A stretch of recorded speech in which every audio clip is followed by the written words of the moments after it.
Bonjour à toutes et à tous et bienvenue à cette table ronde qui s'est déroulée en ligne le jeudi 25 mars. Qui dit événement en ligne dit parfois ou souvent petit problème technique. Et oui, nous avons eu un petit souci d'enregistrement au début de l'événement et c'est en voix off que je vais introduire notre discussion. Je suis Marine Parise et j'ai été ravie d'animer cette première table ronde organisée par Bureau & Co.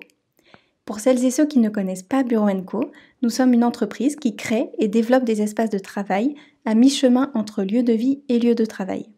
Nos espaces sont situés à Montpellier, Toulouse, Paris, Valence et Sète et bientôt à Perpignan et Nantes. Nos espaces sont dits multiservices puisque parallèlement aux bureaux privatifs, aux salles de réunion et aux espaces de coworking, vous y trouverez des services comme de la restauration, des salles de sport, des crèches ou encore des coiffeurs.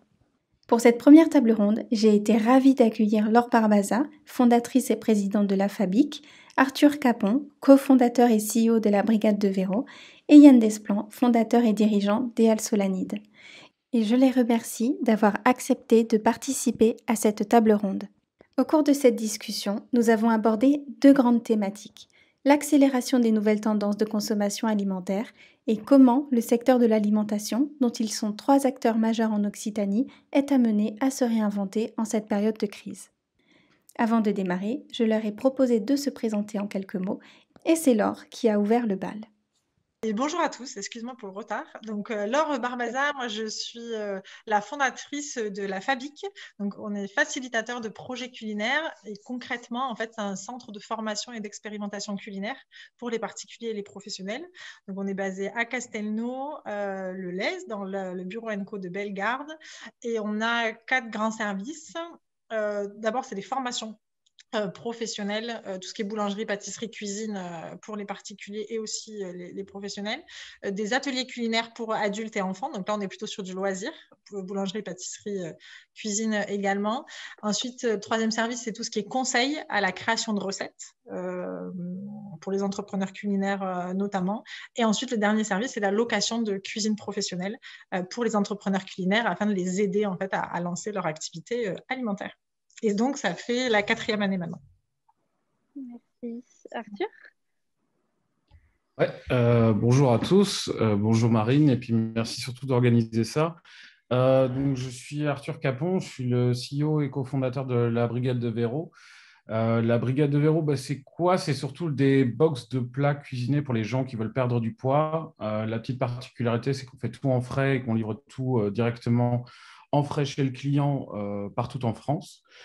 Et on est basé à Montpellier. On a eu des bureaux d'ailleurs, Bureau Co à Latte. Et donc, ouais, on vient de faire un déménagement à Montpellier pour pouvoir grandir et on s'apprête à rentrer dans notre nouvelle unité de production qui devrait être prête pour juin et qui va nous permettre de continuer notre croissance qu'on a déjà bien entamée. Voilà. Super. Yann?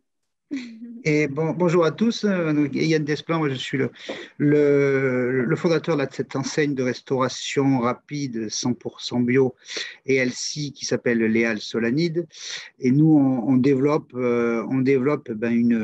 toute une offre de restauration rapide avec une forte identité dans l'alimentation santé, puisque la particularité de notre enseigne, c'est qu'on vient pas en fait on vient pas du monde de l'agroalimentaire, on vient du monde de la santé. Et ça fait un petit peu toute la différence au moment où on fait des choix pour nos clients, pour les recettes, pour les matières premières, etc. Et donc aujourd'hui, on est une enseigne qui démarre, donc on a 7-8 points de vente. On est notamment bien installé dans les gares, gare de Montpellier, gare de Nîmes, gare de Perpignan tout prochainement, le mois prochain, Lille, Chambéry bientôt.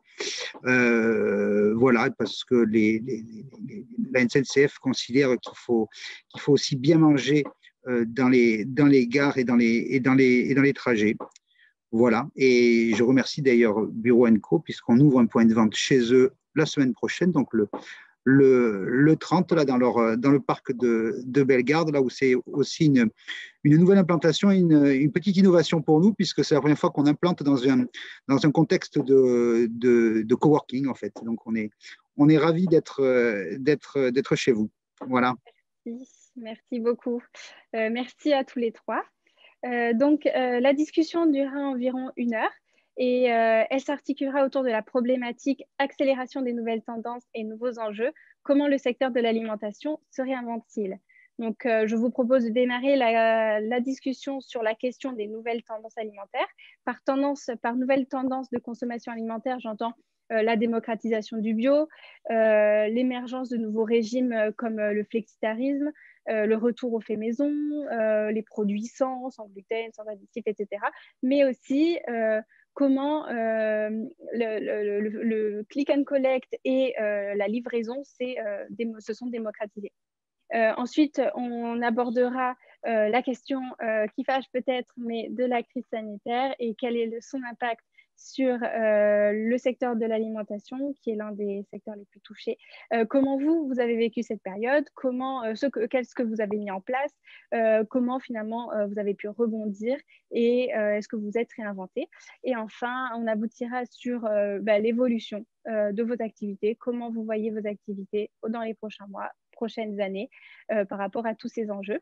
1 heure, c'est court, mais si il reste quelques minutes, on essaiera de faire un petit moment questions-réponses. Voilà. Donc, merci à tous les trois et puis c'est parti. Donc, Arthur, tu as cofondé la Brigade de Véro en 2017. Les nouvelles tendances abordées étaient déjà bien installées. Est-ce qu'elles ont été un moteur pour toi dans la création de ton entreprise? Est-ce qu'elles y ont joué un rôle? Alors, pour moi, je pense que quand on a démarré cette boîte, au fond, on était des consommateurs. Je rejoins un petit peu ce que disait Yann dans sa présentation, c'est qu'au fond, il ne venait pas du monde de l'agroalimentaire. Nous, on ne venait pas non plus forcément du monde de l'agroalimentaire. On venait surtout d'un monde d'être consommateur, basiquement. Et donc, on avait une bonne notion de ce qu'on voulait en tant que consommateur. Et donc, pour les tendances de marché, on voulait du frais, on voulait bien manger, on voulait manger du fait maison. Et en même temps, on voulait faire attention à notre ligne. Donc, ça avait du sens de s'adapter à cette demande-là, qui était au fond autant la nôtre que celle de plein d'autres gens. Donc, je pense que oui, il y a des énormes tendances qui ont démarré déjà depuis très longtemps, puisqu'on parle de bio. En l'occurrence, pour Yann, il y a une énorme demande qui augmente de plus en plus, mais aussi des tendances comme les tendances de livraison à domicile, d'avoir beaucoup plus de facilité. Je pense qu'en fait, la plus grosse problématique au jour d'aujourd'hui, et surtout avec la crise sanitaire qui vient de nous tomber dessus, c'est qu'au fond, les gens ont une envie de recevoir la nourriture à la maison, de simplifier le mode de consommation et de manger de plus en plus healthy pour eux et de faire attention à ce qu'ils mangent, quoi. Ça passe par la qualité des produits et aussi par la qualité de ce qu'on leur propose en termes de programme de nourriture, quoi. D'accord. Et toi, Laure, du coup, tu proposes des formations, des ateliers. Comment finalement tu as intégré ces nouvelles exigences dans la création de ton entreprise qui aussi, tu l'as créée en 2016, il me semble. Comment, voilà, dans ce contexte-là, ça a pu être un moteur pour toi? Ah, je crois que ton micro est coupé. Super. Oui, c'est vrai que nous, au niveau des nouvelles tendances, ce qu'on voit beaucoup ces dernières années, alors pas tant en 2016, mais là, vraiment, ça s'est accéléré cette année et l'année dernière. On a des demandes sur des formations sans gluten, sans lactose et sans sucre, à la fois des particuliers qui souhaitent faire attention en fait à leur mode, à leur consommation. Alors il y en a beaucoup qui sont pas cœliaques, donc on est sur du sans gluten. En fait, c'est comment j'arrive à limiter le gluten dans mon alimentation globale sans forcément être malade, parce que là les cœliaques c'est vraiment une toute petite partie en fait des personnes qui mangent sans gluten. C'est comment j'arrive à diminuer ma quantité de gluten dans mon apport quotidien. Et aussi le sucre, et ça par contre le sans sucre, ça moi je le vois depuis un peu plus longtemps, ça fait 3 ans, même 4 ans depuis qu'on a lancé les formations. Notre première formation c'était du CAP pâtissier et on avait des recettes en fait traditionnelles de pâtisserie dont le référentiel a assez peu bougé, donc Et on avait beaucoup de quantité de sucre en fait sur ces pâtisseries traditionnelles où typiquement avec le millefeuille, il y a le fondant, donc la bonne épaisse le fondant très sucré. Et là, dans nos formations sur du CAP pâtissier dès 2017, c'était mais comment je fais pour diminuer ma quantité de sucre parce que ça paraît vraiment énorme, notamment parce qu'il y a eu des livres sur le sucre, cet ennemi qui vous veut du bien. Enfin voilà, il y a eu aussi toute une médiatisation autour du sucre et aussi du gluten.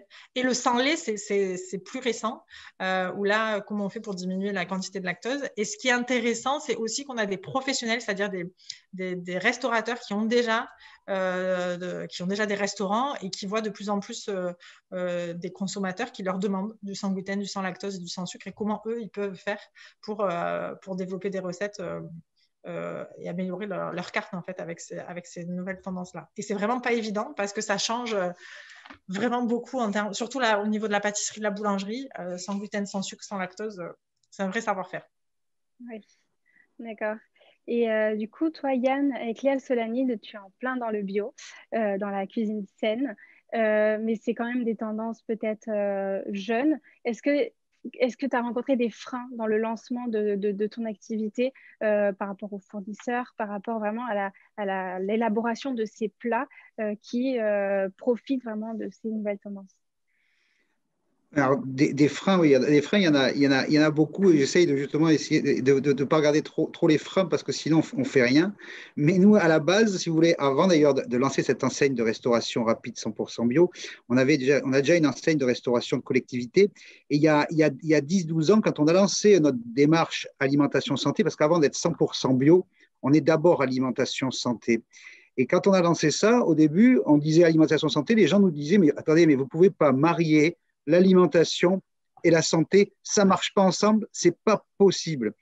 C'est contradictoire parce que la santé, ça fait peur et l'alimentation, c'est que le plaisir. Et vous voyez, 15 ans après, on ne parle maintenant plus que de ça, le healthy food, etc., etc. Donc les mentalités, elles ont énormément évolué. Et ça, c'est super. Et nous, quand on veut dire alimentation santé, avant qu'on soit bio, parce que le bio, pour nous, c'est une cohérence, c'est une sorte d'aboutissement par rapport à l'approvisionnement, etc. Mais ce n'est pas le plus important. Pour nous, le plus important, c'est la manière de cuisiner déjà. Et dans notre charte alimentation santé, on dit souvent manger mieux gras. Manger mieux gras, c'est quoi? C'est cuisiner avec des huiles qui sont des bonnes huiles, c'est-à-dire des huiles de colza, des huiles d'olive. C'est cuisiner tout simplement, c'est-à-dire ne pas utiliser des produits pré-transformés qui sont gavés de sucre caché, de sel, etc. Donc, c'est de les remplacer d'ailleurs par des épices. Donc, du coup, on substitue du sel ou des sucres par des aromates pour garder le goût, parce que l'alimentation, c'est avant tout le goût. Il faut se faire plaisir. Après, le troisième point de notre charte, c'est faire le plein de vitamines, c'est-à-dire on peut manger à foison des fruits et légumes, c'est sans limite. Nous, on en retrouve dans toutes les recettes et il faut pousser les gens à manger des fruits et légumes. C'est très important.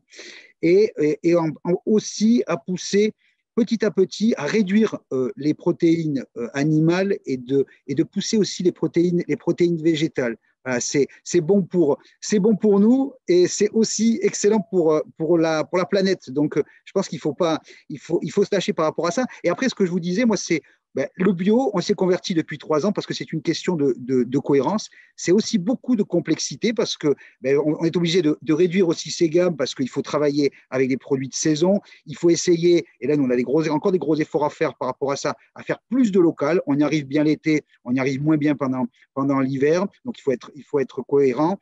On sait aussi labelliser pêche durable. Donc, on n'utilise pas du poisson bio parce que c'est que du poisson d'élevage, mais par contre, on s'est fait certifier pêche durable, c'est-à-dire de prendre du poisson sauvage. Voilà, pour moi, l'alimentation, c'est des cohérences. Le bio, c'est des cohérences. L'important, c'est de faire ça et de faire plaisir aux clients. Aux consommateurs, d'accord. Aux consommateurs. Et du coup, on parle de nouvelles tendances, mais est-ce que selon vous, Laure, du coup, tu dois souvent faire peut-être revoir les formations, etc. Est-ce que selon toi, c'est plutôt un effet de mode qui tend à s'essouffler ou au contraire, est-ce que ces tendances sont amenées à se pérenniser et auquel cas, elles traduiraient vraiment un changement de la part des consommateurs? Alors, moi, au niveau des formations, je pense que ce sont des tendances de fond qui s'inscrivent dans une nouvelle manière de consommer de manière générale. Parce que nous, typiquement, on a développé des formations spécifiques sans gluten, sans lactose, sans sucre, où là, on a vraiment de plus en plus de demandes, mais aussi sur des formations classiques, comme je disais tout à l'heure, sur du pâtissier, du cuisine, du boulangerie.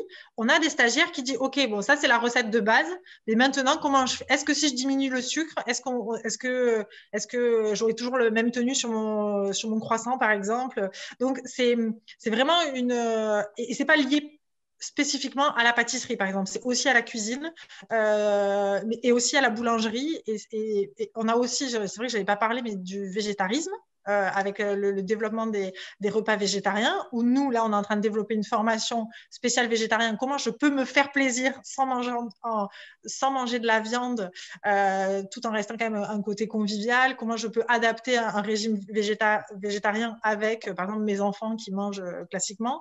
Enfin, voilà. Et comment je peux adapter des recettes classiques voilà, typiquement, la blanquette de veau sans veau, est-ce que ça reste une blanquette? Comment je peux avoir ce goût de la blanquette de veau sans le veau? Enfin, voilà, c'est plein de thématiques comme ça. Et moi, je pense vraiment que c'est une tendance de fond qui tend à se généraliser. Et c'est, à mon sens, très important que les chefs aussi, à la fois les formateurs, mais aussi les chefs de restaurant, puissent intégrer ces nouvelles tendances et adapter leurs recettes et leurs cartes à ces nouvelles tendances. Et c'est vrai que je prends l'exemple des régimes végétariens, les chefs, c'est difficile aussi pour eux d'envisager qu'un repas peut être bon sans viande. Mais c'est vraiment quelque chose qu'à mon sens, ils doivent intégrer pour correspondre en fait à la tendance de fond des consommateurs. D'accord.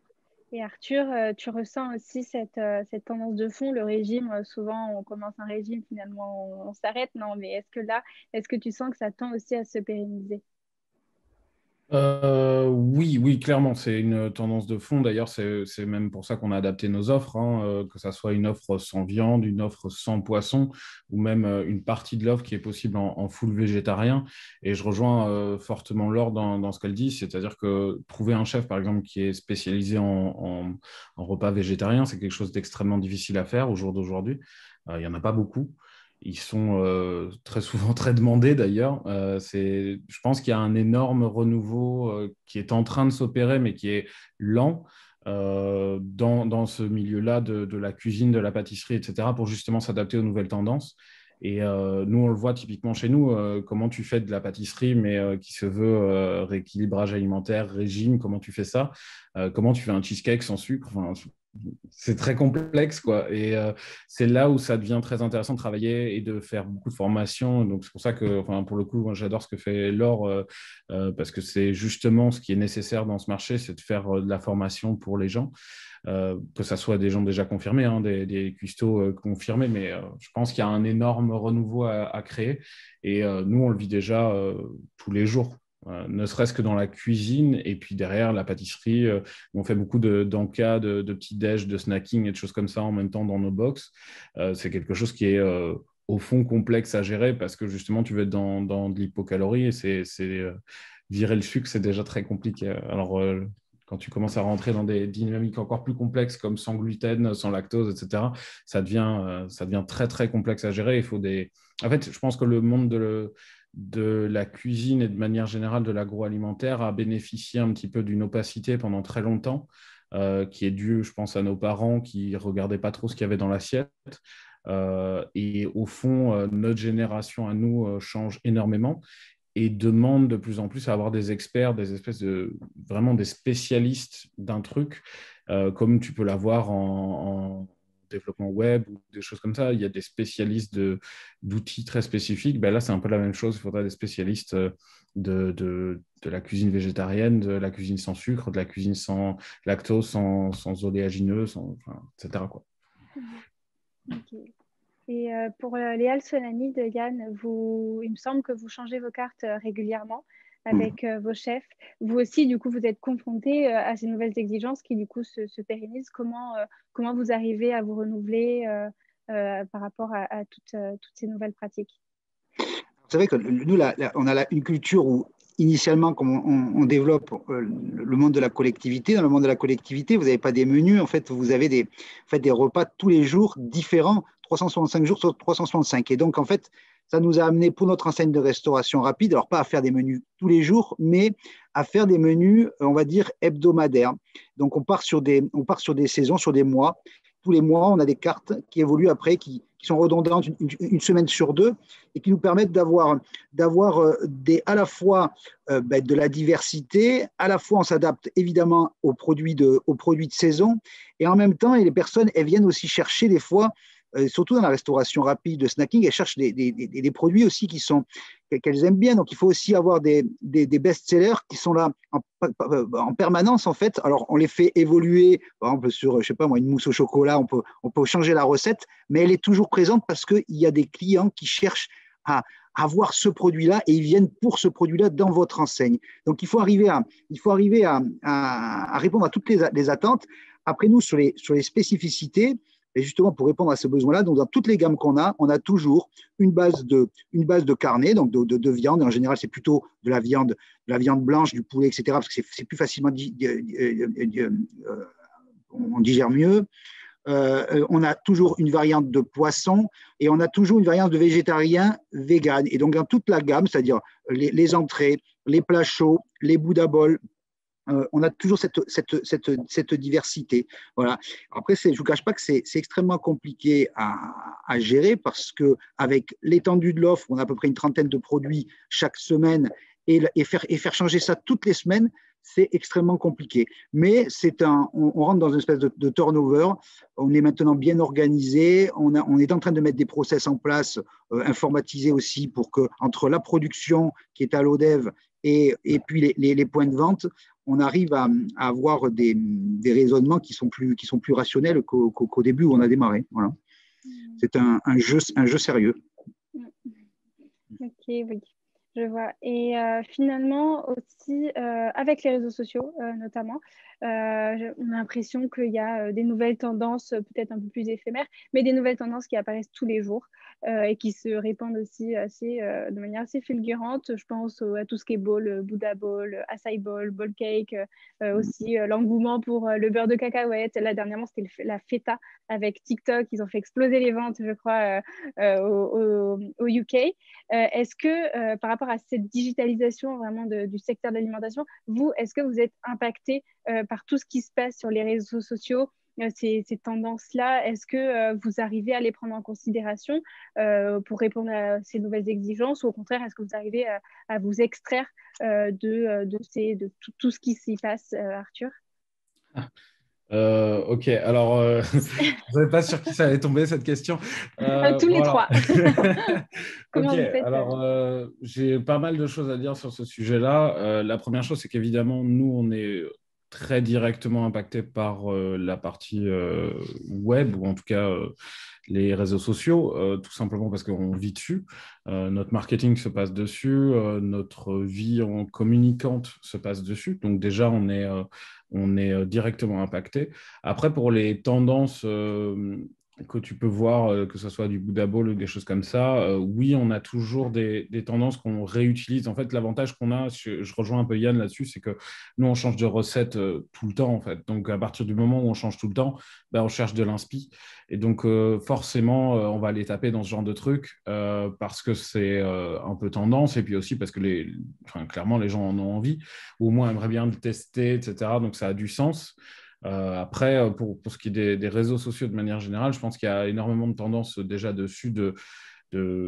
Cette fameuse tendance de fond dont on parle, elle est très présente sur les réseaux sociaux parce que c'est un endroit où on a envie d'afficher justement qu'on mange bien, on mange healthy, etc. Donc il y a énormément le parallèle, ou en tout cas la vision est exacerbée sur ces réseaux-là. Donc ouais, clairement. Et toi, Laure, dans les formations, dans ce que tu proposes, enfin les ateliers même peut-être, est-ce que tu réponds aussi à ces exigences? Oui, alors nous, c'est vrai qu'après, sur les réseaux sociaux, je rejoins Arthur là-dessus, c'est là où on fait notre communication en fait principale, et surtout que le cœur des stagiaires qui viennent aux formations de la Fabic, c'est des adultes qui sont soit en reconversion, soit c'est des adultes passionnés. qui très souvent ont regardé Cyril Lignac pendant le premier confinement et qui se disent mais tiens, mais c'est super si je me faisais des formations en cuisine. Donc du coup, on a toute cette approche de la nourriture un peu médiatique, enfin voilà, de ces tendances et des demandes en fait qui arrivent via les réseaux sociaux. Et je prends l'exemple du cake design. Typiquement, on a lancé une formation avec Nance sur donc Nance Bakery, qui est le spécialiste du cake design ici. Donc, c'est des gâteaux en pâte à sucre à l'américaine. C'est quelques mois, ça cartonne des gâteaux sculptés en forme de dragon. Typiquement, nous, on a fait une formation de 3 jours uniquement sur les gâteaux sculptés en termes de dragon. Pareil sur des gâteaux licornes. Là, c'est très spécifique. Ça va être pour répondre à un besoin souvent de personnes qui sont sur les réseaux sociaux, qui font du cake design. Et donc là, on va s'engouffrer vraiment dans la brèche et le canal de communication va être les réseaux sociaux principaux. Donc voilà, typiquement sur le cake design. Après, sur la cuisine, le Buddha Bowl et toutes ces spécificités-là, on n'a pas forcément créé d'atelier. Après, si ça tend à se pérenniser, pourquoi pas, parce que c'est vrai qu'on n'est pas les spécialistes on fait des formations, des ateliers culinaires à la demi-journée, mais nous, notre cœur de métier, c'est quand même des formations plus longues, de 3, 4, 5, 6 jours. Et donc voilà, mais après, c'est vrai que je repense à la semaine dernière, on a fait une vidéo où je coupe un pain au chocolat comme ça et on fait un focus sur le feuilleté et le chocolat qu'ils font. Ça, c'est typiquement une vidéo pour les réseaux sociaux et on a mis hashtag challenge food porn. Enfin voilà, c'est des trucs c'est spécifiquement fait pour les réseaux sociaux et nous, on se met dedans aussi. D'accord. Et au niveau des Solani de Yann aussi, l'impact des réseaux sociaux sur vos activités, sur ce que vous proposez, est-ce qu'il se ressent très fortement? Alors, pour rien vous cacher, moi, les réseaux sociaux, c'est pas forcément ma tasse de thé. Par contre, j'ai mes équipes qui sont de plus en plus dessus et j'en vois tout l'intérêt. Mais je ne cache pas que ça me dépasse un petit peu, mais je trouve ça tout à fait génial. Mais après, l'impact, il est énorme. En fait, quand on regarde nous sur une gare, avant le best-seller de la gare, dans une gare, c'était les sandwichs en fait. Et petit à petit, nous, le Buddha Bowl, alors on en a 3 à la carte tous les jours, ce que je vous disais en viande, en poisson et puis en végétarien ou vegan. Et en fait, c'est en train de détrôner les classiques que sont les sandwichs, etc. Parce qu'en fait, c'est froid, c'est facile à consommer. En plus, c'est des produits qui sont en général chez nous crus, donc c'est la matière presque comment j'appelle ça, la matière vivante en fait. Parce que dès que vous cuisez des aliments, vous faites partir aussi vous les sécurisez, mais en même temps vous faites partir les bonnes enzymes. Donc quand vous cuisez pas les aliments, vous gardez toute la qualité nutritionnelle des produits. Et donc dans les Buddha Bowl, en ça c'est super intéressant. Voilà, donc ça, c'est sûr que c'est assez étonnant. On a des modes de consommation de produits qui sont en train d'évoluer de façon très, très rapide, en fait. Voilà. Et même nous, des fois, on est un peu en retard, parfois, parce que c'est vrai qu'il y a plein de nouveaux produits qui sortent. Et donc, il faut se mettre à la page régulièrement, en fait. Hein. C'est ça tout l'art de la cuisine, c'est que la cuisine, de toute façon, c'est infini. C'est la petite chimie, donc vous pouvez tout associer, faire de la fusion de tout. C'est infini la cuisine. C'est ça qui est passionnant. Du coup, finalement, les réseaux sociaux, c'est plus une source d'inspiration et finalement un impact positif sur toutes vos activités. Super. Je vois que le temps file. On va passer à la deuxième partie de cette discussion, cette partie qui fâche, la crise sanitaire. Donc, le secteur de l'alimentation, on le sait tous, il a été particulièrement touché par cette période-là. Quel impact, en fait, la crise a eu sur vos activités, Yann? Alors oui, c'est la question qui fâche. L'impact, il est violentissime. Pour nous, en tout cas, une ancienne qui est au bout du compte assez traditionnelle, puisqu'on a des points de vente. On dépend de notre unité de production, mais l'unité de production, elle nourrit ses points de vente. Donc, une fois que vous avez des points de vente qui sont à l'arrêt, vous avez votre outil de production qui est à l'arrêt, avec toutes les conséquences que ça génère. Bon, après, nous, en fait, on a essayé de faire preuve de rationalité, c'est qu'on a été obligé de fermer pendant un certain temps parce qu'il n'y avait plus personne dans les trains, parce que ça bougeait plus. Aussi pour permettre aussi, il faut être clair, de pouvoir toucher les aides, parce que si on continuait à travailler, on n'était pas forcément éligible à certaines aides. Et il faut quand même préserver sa trésorerie quand on est dans des périodes comme ça. Donc, c'est comme au poker, il faut savoir se coucher pour garder son énergie et pouvoir repartir quand ça repart. Donc, on a fait ça. Et après, de façon beaucoup plus active, en fait, tout le temps où on n'a pas pu travailler, on a fait tout ce qu'on devait faire dans un réseau pour développer un réseau, c'est-à-dire développer ses manuels des bonnes pratiques pour son personnel, former son personnel. On est en train de développer un gros outil, le système d'information pour gérer, pour avoir une relation entre nos points de vente et notre production, et avoir une boutique en ligne très sophistiquée pour nos clients, chose qu'on n'a pas et qui nous a mis en grande difficulté. On a aussi fermé, vous savez, pour un entrepreneur, fermer un établissement, c'est très compliqué. Et en fait, étant fermé, on a regardé les points de vente qui avaient du sens et qui avaient de l'avenir, ceux qui n'en avaient pas. Et bien on a pris la décision de fermer 2 points de vente qui n'étaient plus dans la stratégie, et du coup qui nous ont donné l'opportunité, par exemple, d'ouvrir chez Bureau & Co, d'ouvrir prochainement certainement chez Orchestra, pour entrer sur des nouvelles tendances. Donc on a créé des opportunités comme ça. Voilà. Après, je ne vous cache pas que contrairement par exemple à des entreprises que porte Arthur, eux, ils ont, je pense, beaucoup plus surfé sur cette vague qui est contrainte par le Covid, parce que ça a créé des opportunités. Et nous, on est en train de se créer des opportunités pour demain.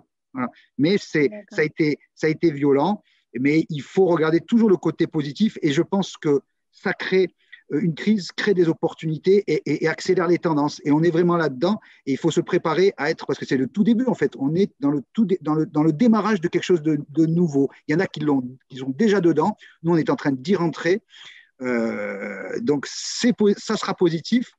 C'était violent.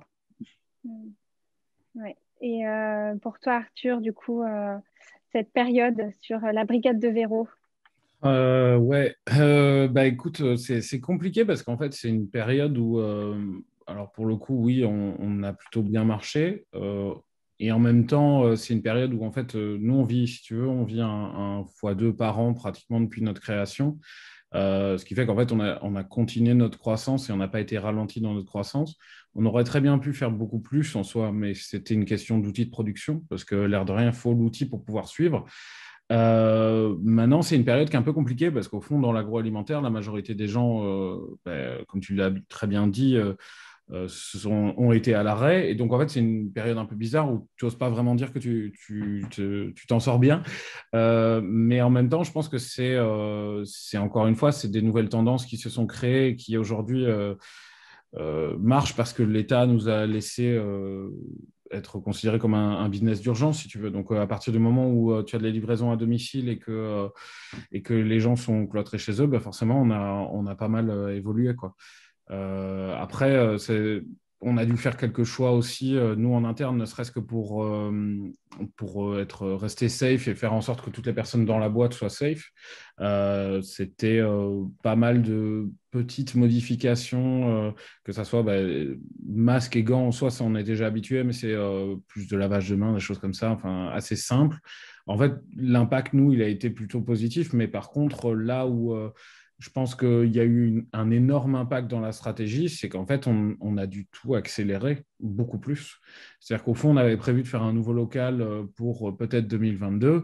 On le fait pour juin, parce qu'on se rend compte qu'on aurait très bien pu faire, au lieu de faire x2, on aurait peut-être pu faire x4, x5 cette année, quoi. Donc, c'est génial, et en même temps, c'est un sentiment bizarre parce qu'on sait aussi que les autres en prennent un peu plein la tronche en ce moment, et donc c'est un double sentiment. Donc voilà.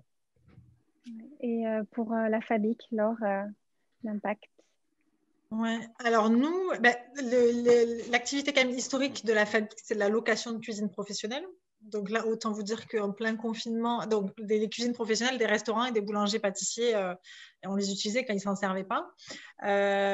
Donc là, certes, ils ne s'en servaient pas pendant le confinement, mais en fait, personne ne pouvait s'en servir. Donc, du coup, c'était un peu délicat. Et en fait, ça a été une opportunité pour pousser les formations. Typiquement, avant, on faisait 20% de formation, 80% de location. Là, maintenant, on fait 90% de formation et peut-être 10% de location.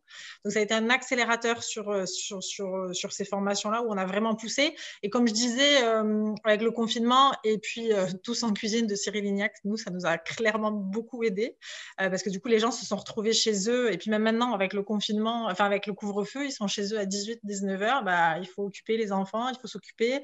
Donc, on fait à manger. Et donc là, voilà, ça a été une opportunité pour nous. Ensuite, on s'est clairement posé la question, est-ce qu'on fait nos formations à distance ou est-ce qu'on les maintient en présentiel, en physique? Et là, ça a été clairement une question un peu, pas existentielle, mais en tout cas, un vrai choix, parce que c'est pas pareil de faire des formations pour être vendues ensuite en vidéo que de faire des formations en présentiel. Et là, ça a été un vrai choix de ma part de dire, ben non, moi, je continue mes formations en présentiel parce que pour des métiers manuels et pour avoir été en formation CAP pâtissier en 2017 en reconversion, les vidéos, c'est bien, mais ça a clairement une limite. Et donc, j'ai fait ce choix-là. Toutes nos formations, nous, sont en présentiel. Il n'y a pas de vidéo, il n'y a pas de tuto.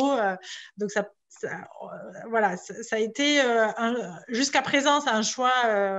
Du coup, les gens sont contents de venir à la Fabic, puisqu'il y a quand même un lien qui se crée avec les autres participants, avec les formateurs. Voilà, à voir si ce choix est...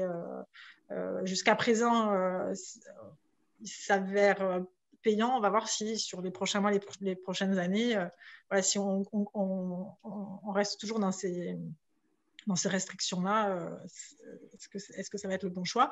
Parce qu'après, voilà, sur nos formations en présentiel, finalement, ce qui a changé, c'est peut-être la distanciation, mais après, tout ce qui était lavage des mains, c'était déjà classique en cuisine. Voilà, le port du masque, quand même, et distanciation physique des formés. C'est ça vraiment qui a changé. Donc, pour la Fabic aussi, ça a été une opportunité parce qu'on a accepté aussi de se remettre en question et de changer notre modèle économique, de braquer, quoi. Okay. Et du coup, Yann, donc cette période, j'ai l'impression pour tous les trois, il y a eu aussi bien des freins, des difficultés, que ce soit pas d'outils pour répondre à la demande ou au contraire devoir fermer temporairement les points de vente, etc. Mais finalement, ça a été aussi une période où il y avait des opportunités. Vous avez su développer d'autres choses, revoir peut-être vos modèles.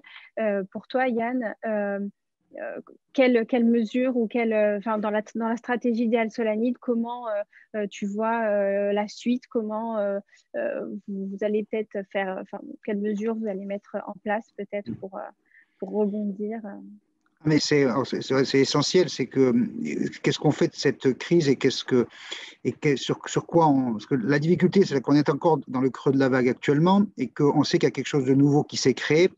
On ne sait pas exactement ce que c'est, qu'est-ce qui nous attend. En tout cas, ce qu'on peut déjà conclure, c'est qu'on a changé les habitudes des gens. Et de façon impressionnante, hein, à une vitesse folle, puisque les gens aujourd'hui, imaginez qu'ils ne vont plus au restaurant, ils se font tout livrer chez eux. C'est incroyable, on n'aurait même pas pu l'imaginer il y a un an. Et donc ça, évidemment que les gens vont vouloir revenir dans les restaurants demain, mais il est évident que cette tendance du livret emporté, click and collect, etc., est une tendance de fond qui va rester. Et donc, nous, aujourd'hui, on est en train de, ce que je disais tout à l'heure, c'est de développer un outil très, très poussé pour que, en fait, à la fin de la file de notre production, le dernier acte de la production, ce sera de prendre une photo de nos produits, puisqu'on fait des produits toutes les semaines, donc il faut pouvoir prendre des photos des produits chaque semaine et pouvoir les envoyer en ligne. Ça peut paraître bête, mais c'est un truc que il y a 6 mois encore ou un an, je n'aurais jamais pensé. Bon, ben, c'est ce type de phénomènes qui sont créés. Moi, après, je considère que moi, j'aime bien la vraie vie, donc je dis, les gens qui pensent que tout a changé demain, je ne suis pas trop sur ce registre-là. Par contre, je pense que pour nous, le à emporter va représenter dans un an à peu près 30 ou 35% de notre chiffre d'affaires sur un point de vente. Donc, on va se servir de nos points de vente pour avoir un rayonnement sur à peu près une dizaine de kilomètres autour, que ce soit par les plateformes digitales avec qui on commence à travailler, et on n'a pas été les plus performants là-dessus, mais aussi avec potentiellement des livraisons qu'on ferait directement avec nos propres salariés sur des clients qui sont des clients redondants, des entreprises qui veulent avoir des menus réguliers tous les jours, etc. Et donc, pour avoir une relation très, très pointue avec eux. Donc, ça aussi, on est en train de le mettre en place avec notre outil SI qu'on développe pour avoir cette réactivité. Mais en tout cas, moi, je veux être dans les deux mondes. Je veux être dans le monde traditionnel parce que j'y tiens et parce que je crois que les gens seront contents de retrouver ce monde traditionnel. Et à la fois, je veux être dans le monde de demain parce qu'il faut vivre avec son temps et que ben voilà, on a changé de temps, on a changé d'habitude. Ben, il faut rentrer dans ces nouvelles habitudes. Il faut faire un peu des deux. Bien sûr. Et pour toi, Arthur, du coup, tu disais que vous avez dû accélérer votre déménagement, etc. Est-ce qu'au niveau même de la stratégie, il va y avoir des changements par rapport à tout ce qu'on vient de vivre? Ouais, à fond. Je pense qu'il y a énormément de changements de fond qui se sont opérés ou en tout cas qui se sont vachement accélérés pendant cette période. Je pense au télétravail, je pense à la livraison à domicile, ce genre de choses, c'est clair. Pour le coup, je rejoins un petit peu ce que dit Yann, c'est-à-dire que je pense qu'on a vécu pendant tellement longtemps, et on le vit d'ailleurs toujours, ce monde de livraison à domicile ou de drive, le fait de faire du télétravail, etc., que je pense que ça s'est énormément inscrit dans la culture et dans notre manière de vivre, même si le jour où ça se réouvre, Inch'Allah, tout ça, quand on pourra aller se balader, on va kiffer peut-être pendant un mois ou deux, et puis je pense qu'en fait, on va vite revenir à ça. Parce qu'au fond, ça a beaucoup d'avantages. Le télétravail par exemple, est un outil super intéressant pour autant l'entreprise que pour le salarié. Et dans la même idée, la livraison à domicile fait sens pour beaucoup de gens, le drive aussi. Et typiquement, nous, on a adapté, c'est-à-dire que, comme je disais, on a avancé la cuisine, la nouvelle cuisine en termes de timing, ce qui fait qu'on a fait une levée de fonds plus importante, ce genre de choses, pour pouvoir suivre, parce que ça allait beaucoup plus vite que prévu. Et puis, on adapte même un petit peu cette cuisine en essayant de faire typiquement, on est en train d'essayer de réfléchir à une expérience drive pour tous les gens qui sont à Montpellier, puisqu'on a à peu près 15 à 20% de nos clients qui sont en Occitanie et surtout autour de Montpellier. Donc, ça a du sens de proposer une expérience drive, mais une vraie, quoi. Un truc un peu j'allais dire, comme dans les 60s, où tu allais voir un film tu sais, à ciel ouvert avec ta bagnole, etc. au States. C'est un peu la même idée, mais en mode drive et créer une vraie expérience. C'est encore en phase de brainstorming, mais on essaye de trouver des manières de rendre le truc fun, parce qu'en fait, je pense qu'il y a... Alors moi, ça m'avait beaucoup marqué parce que typiquement, ma compagne utilise les drives des supermarchés et je trouvais que c'était terriblement impersonnel. Et au fond, il y avait un moyen de le rendre vraiment fun. Et donc, en fait, je pense que tout l'art du truc, c'est l'adaptation. On en a parlé déjà, mais le fait de s'adapter et de réussir à rendre le truc vraiment sympa et même embrasser cette nouvelle manière de fonctionner, je pense que c'est la meilleure chose qu'on puisse faire en tant qu'entrepreneur. Et donc, à partir de ce moment-là, comme on a des nouvelles tendances qui se créent et qui sont fortes et qui, à mon avis, vont rester, encore une fois, télétravail, livraison à domicile, drive, etc., je pense qu'il faut jumper à fond et qu'il faut limite essayer de les améliorer directement. Donc on a de notre côté, on a tendance à essayer de s'adapter à fond. Il se trouve qu'on était déjà dans un modèle de livraison à domicile, donc ça a aidé énormément. Mais je pense que tous les acteurs, on le voit, les acteurs de la restauration, que ce soit de la restauration rapide, etc., se sont adaptés à des Deliveroo, des Uber Eats, etc., pour suivre cette tendance, et je pense que ce n'est pas prêt de s'arrêter. Maintenant, l'expérience du resto reste une expérience, comme l'expérience du cinéma reste une expérience intéressante. C'est pas pour autant que Netflix n'est pas arrivé en grosse masse, mais le Cinoche, ça reste le Cinoche. Il y a une expérience à créer. En fait, je pense que le resto va devenir une expérience. Et la vie de tous les jours, par contre, est de plus en plus dans la direction de la facilité d'utilisation et du service. C'est d'ailleurs pour ça qu'on parlait des tendances de s'adapter aux différents régimes alimentaires des gens. En fait, si on regarde autant un Uber, je prends l'exemple d'Uber par exemple, c'est une boîte qui te fait gagner du temps, puisque tu n'as pas besoin de commander un taxi par téléphone, machin, tout ça, ça met de plombe. Enfin, ça mettait de plombe.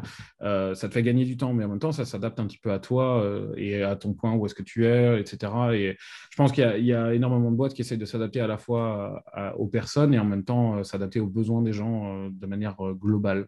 Voilà. Ouais, parce qu'il y a une recherche aussi de la praticité, tout doit être simple, Ouais. rapide. Il y a aussi une exigence à ce niveau-là, Et puis aussi de bien des tendances. personnalisation. Ouais. C'est les deux, en fait. Je pense que la meilleure phrase là-dedans, c'est toujours la même chose, c'est scaler l'inscalable. C'est arriver à rendre le truc personnel tout en s'adaptant à une énorme majorité des gens et donc à s'adapter aux tendances de marché de fond tout en étant personnel. Arriver à jouer avec ça. Ouais. Et pour toi, Laure, pour tout ce qui est livraison, drive, voilà, comment vous faites à la fabrique? Mais là, justement, je rebondis sur ce qu'a dit Arthur sur la personnalisation, parce que nous, Ouais. on le voit, en fait, on monte des formations quasiment individuelles ou pour 2 personnes sur des sujets très spécifiques et très thématiques avec le bon chef qui va bien, parce qu'on s'inscrit vraiment, voilà, les personnes attendent ça parce qu'ils ont tout. En fait, tout est tellement personnalisé dans leur service que dans leur formation, c'est normal qu'ils aient quelque chose de très spécialisé. Après, voilà, comment on arrive à rester rentable sur du petit nombre, de qualité, voilà, tout ça, c'est des enjeux. Après, nous, c'est vrai que sur Drive et la livraison, moi, sur les systèmes de livraison de repas, Deliveroo, Uber Eats, c'est vrai que je suis pas forcément. J'ai une espèce de petit frein quand même. En tout cas, alors certes, c'est pratique, mais sur la partie. Leur modèle économique vis-à-vis des restaurants. Alors certes, ça peut être très pratique pour certains restaurants, mais ça peut être aussi enfermant pour d'autres. C'est comment des restaurateurs arrivent à rester libres malgré ces systèmes de plateformes de livraison qui sont certes très performants, mais qui ont aussi des conditions, des conditions pour leur modèle économique qui peuvent être aussi être des freins pour les restaurateurs. Donc c'est vrai qu'aujourd'hui, après on a des systèmes des coursiers montpelliérains un peu plus éthiques avec d'autres modèles économiques. Donc sur la livraison, le drive, voilà, moi c'est le petit bémol que je mets, c'est que voilà, sur le développement. Après, nous, au niveau de la fabrique et de la stratégie, ça va être de l'hyper-personnalisation des formations et ça va être aussi sur des formations très spécifiques, typiquement comment on accompagne des restaurateurs à faire une carte à emporter.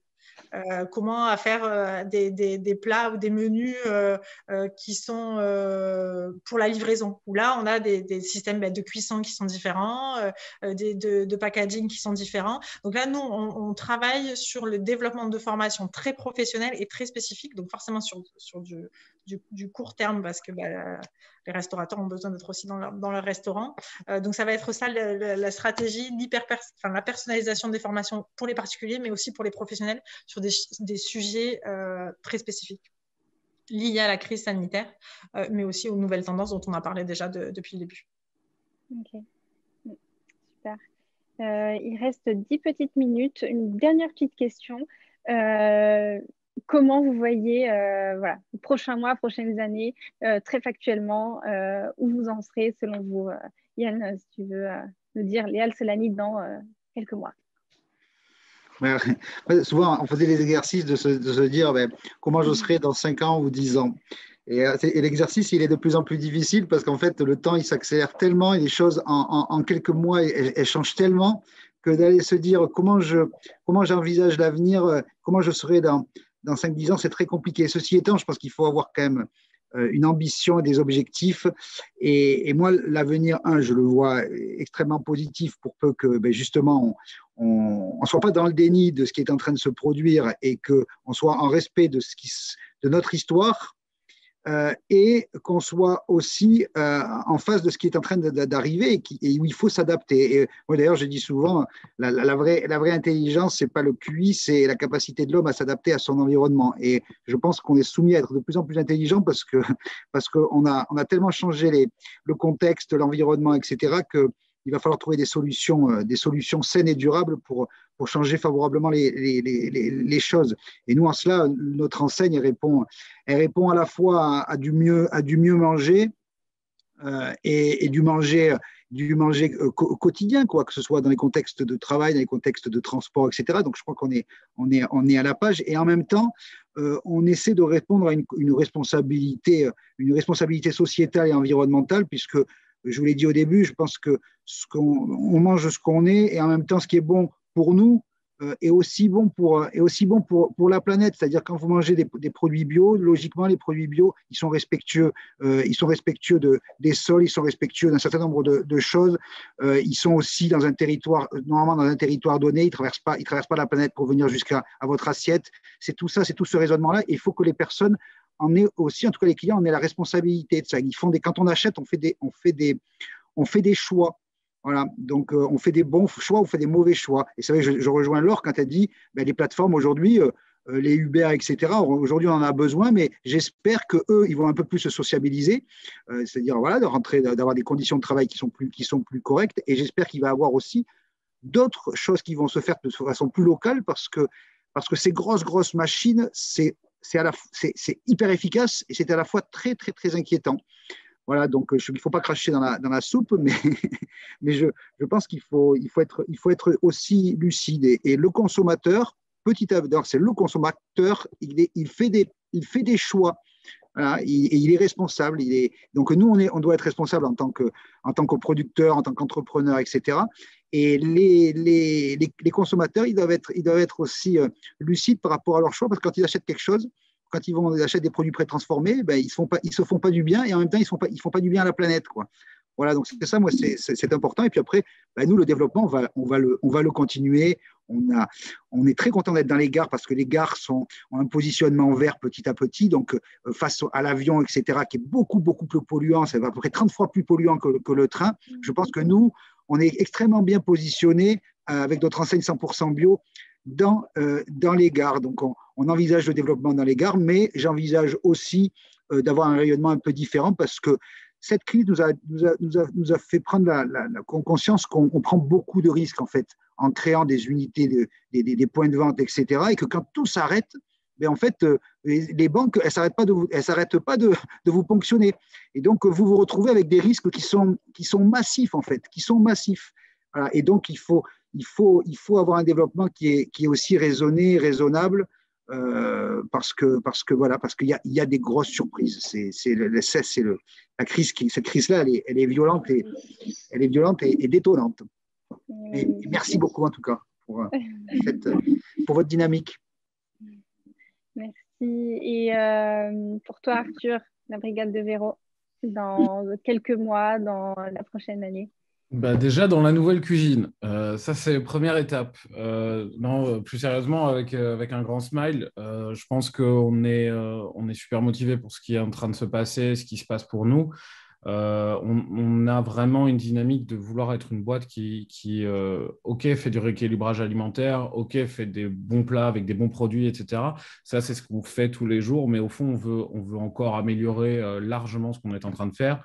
Et je pense que la prochaine étape pour nous, ça va être de vraiment devenir un vrai accompagnateur, et pas que aux clients. Je pense qu'au fond, l'intérêt, c'est de commencer à réussir à donner de la valeur même au-delà des box et des plats, d'arriver à les accompagner même après. Je pense qu'une des phrases, j'avais noté ça dans un post LinkedIn il n'y a pas très longtemps, c'est une des phrases qui avait beaucoup marqué Romain et moi dès le départ, c'est ma mère avait une tendance à dire il faut apprendre aux gens à nous quitter. Et c'est une phrase qui nous a beaucoup marqué, parce que comme on fait un business d'abonnement, ça n'a pas vraiment de sens de dire dégage. Mais en fait, si, ça a du sens. Et c'est surtout qu'en fait, il faut apprendre aux gens à se débrouiller et à changer leur vie par eux-mêmes. Je pense qu'on ne peut pas tout faire pour eux, et donc ça a beaucoup d'intérêt de les former là-dessus. En fait, je pense qu'aujourd'hui, on a développé une expertise qui est intéressante à donner aux gens, et je pense que ça fait de nous aussi une boîte avec un vrai message et une vraie envie de vouloir changer le marché, changer les gens, leur donner des vraies solutions, et donc, ouais, moi, je vois de l'avenir avec un grand sourire, vraiment. Super. Et pour la fabrique, Laure, les prochains mois? Oui, alors nous, les prochains mois, c'est déjà, on va travailler sur nos catalogues de formation pour avoir un catalogue un peu plus étoffé. Et l'idée, c'est toujours de garder nos formations en présentiel. Et donc, du coup, là, on est Montpellier et on capte toute la population autour de Montpellier, mais c'est qu'on puisse ouvrir d'autres fabriques ailleurs, Marseille, Lyon, Nantes, voilà, pour se rapprocher, en fait, pour toujours garder cette logique de formation en présentiel, parce que ça, moi, ça me tient à cœur et ça a vraiment du sens dans les métiers manuels. Et du coup, pour aller chercher d'autres clients, d'autres stagiaires en fait, qui ont envie de se former avec des chefs en présentiel et pas forcément de venir à Montpellier parce qu'on n'est pas central, on n'est pas encore le centre de la France. Mais bon. Donc du coup, on va aller se rapprocher. Voilà, l'idée, c'est de développer des fabriques. On a fait un pilote ici sur Montpellier et on est plutôt content. Donc l'idée, c'est de se développer d'ici la fin d'année. Même septembre. L'objectif, ça serait septembre. Super. Ok, super. Je vous remercie beaucoup. Finalement, la crise a eu un impact, des difficultés, mais j'ai l'impression que par rapport à tout ce que vous venez de dire, l'avenir, en tout cas, promet du beau, des belles évolutions, qu'avec une crise qui aura accéléré certains changements et qui vous aura permis aussi de rebondir. Après, voilà, le secteur de l'alimentation, je pense qu'il doit être absolument agile en cette période, avec beaucoup d'adaptations, que ce soit au niveau des tendances, mais des difficultés aussi. En tout cas, ça a l'air super comme projet. Je vous remercie beaucoup. 13h28, on n'aura peut-être pas le temps de faire un petit moment de questions-réponses, mais par contre, je vous propose, pour tous les spectateurs qui nous regardent, je vous propose de garder vos questions si vous en avez et vous pourrez les écrire en commentaire puisque cette vidéo, ce webinaire va être rediffusé sur notre YouTube. Donc, vous pourrez les inscrire sous la vidéo. Je vous remercie beaucoup. Si vous voulez garder le contact, n'hésitez pas à vous abonner aux différentes pages LinkedIn donc de la Brigade de Véro, de la FADIC et des Alsolanide, ou bien Laure, Yann et Arthur. Pareil pour Bureau & Co. Nous allons lancer la première table ronde d'une série, on l'espère. Du coup, n'hésitez pas à nous rejoindre sur les réseaux sociaux pour être au courant des prochains événements. Donc, merci beaucoup à vous trois d'avoir rejoint et d'avoir participé à cette discussion. Merci à vous tous. Ouais, c'était super. Merci à vous. À bientôt. Bonne journée. Au revoir. Au revoir.